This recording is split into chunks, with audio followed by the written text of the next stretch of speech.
संसद में आज राहुल गांधी के पूरे आचरण को देखकर हम सबों को बहुत पीड़ा हुई है। सेना को बदनाम करना, सेना के आत्मविश्वास को कमजोर करना राहुल गांधी की फितरत बन गई है। ये कोई पहली बार नहीं हुआ है उनका। याद करिए, जब बालाकोट हुआ था तो उन्होंने सबूत मांगा था कि नहीं?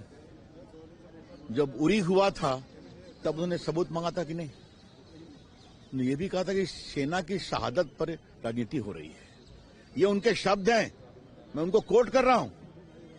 ये उनके दिमाग का एक सिस्टम फिट हो गया है कि सेना को लेकर सरकार को एम्बैरेस करेंगे और सेना के आत्मविश्वास और सेना की रेपुटेशन दोनों को कॉम्प्रोमाइज करेंगे। और इसके लिए मैं राहुल गांधी की बहुत भर्त्सना करता हूं। जहां तक जिस पूर्व आर्मी जनरल की बात वो कह रहे थे, उनका दर्जनों वीडियो पास में है जिसमें उन्होंने कहा है कि चाइना बुली था, उसको गलवान में भारत की सेनाओं ने बहुत जबरदस्त जवाब दिया। उन्होंने दूसरे चैनल को अपने इंटरव्यू में कहा है कि गलवान में 1 इंच भी भारत की जमीन नहीं गई। और यह भी कहा है पहली बार भारत के जांबाज सैनिकों ने चाइना को ठंडा किया और उनको जवाब दिया। ये उनके सारे स्टेटमेंट रिकॉर्ड पर हैं, आप लोग भी देख लेंगे, वीडियो हम लोगों ने भी देखा है। तो ये कमाल के नेता हैं जो रिकॉर्ड पर वीडियो बोल रहे हैं। वो प्रामाणिक टेलीविजन चैनल्स को वो नहीं कोट करेंगे, लेकिन जो किताब पब्लिश नहीं हुई है उसको लेकर पॉलिटिक्स करेंगे। राहुल गांधी जी, आपको नरेंद्र मोदी जी सरकार की आलोचना तो आप करते ही हैं, भाजपा की करते ही हैं। कृपा करके सेना का मनोबल मत गिराइए आप। ऐसे ही आपकी हार होती चली जा रही है और हिंदुस्तान की जनता कभी भी सेना के मनोबल पर हमला होता है तो उसे पसंद नहीं करती है। राहुल गांधी जी बचकाना हरकत कर रहे थे, सदन की गर्मा को तार तार कर रहे थे। लग रहा था कि कोई एक ऐसा बच्चा आ गया है जो सब चीज को छोड़ करके अपनी बात कहता हो।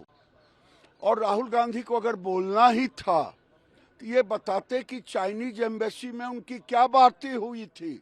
क्या उन्होंने कहा?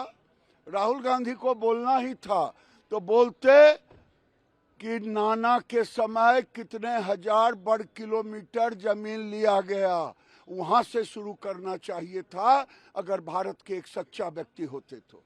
मैं केवल एक पुराना ये लेटर नेहरू का दिखाना चाहता हूं। इसमें वो जनरल करियप्पा के बारे में कह रहे हैं कि वो मेंटली ऑफ द ट्रैक। यदि आप 1947 के बाद से भारत का संविधान देखेंगे, भारतीय आर्मी देखेंगे, तो नेहरू परिवार की लड़ाई जनरल थिमैया से हुई, नेहरू परिवार की लड़ाई जनरल करियप्पा से हुई, नेहरू परिवार की लड़ाई जिन्होंने बांग्लादेश जीता फील्ड मार्शल मानिक शाह से हुई। और आपको पता है कि फील्ड मार्शल मानिक शाह जब तक जिंदा रहे, जब तक ये अब्दुल कलाम ने, राष्ट्रपति ने इंटरवीन नहीं किया, तब तक उनको पेंशन नहीं मिला। तो और इस कारण से 62 के युद्ध में आपको पता है कि आसाम छोड़कर जो भागे मिस्टर कौल, वो उनके रिश्तेदार थे जिनको कि 18 लोगों को बाईपास करके उन्होंने आर्मी के नाते उसको हेड बनाया था और अमेरिकन फोर्सेस के साथ मिलकर वो लड़ रहे थे। तो इनका जो इतिहास है वो पलीता वाला इतिहास है, भगौड़े वाला इतिहास है।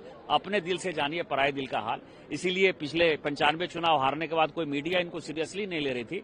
पिछले 4 घंटे से ये केवल उल्टा पुल्टा बोल के, झूठ का बोलकर, जिसका किताब नहीं छपा, जो 20 से पैर की बात है, उसको कहा कि केवल ये मीडिया का जो है टाइम ले रहे हैं। वीके न्यूज, राष्ट्र के नाम।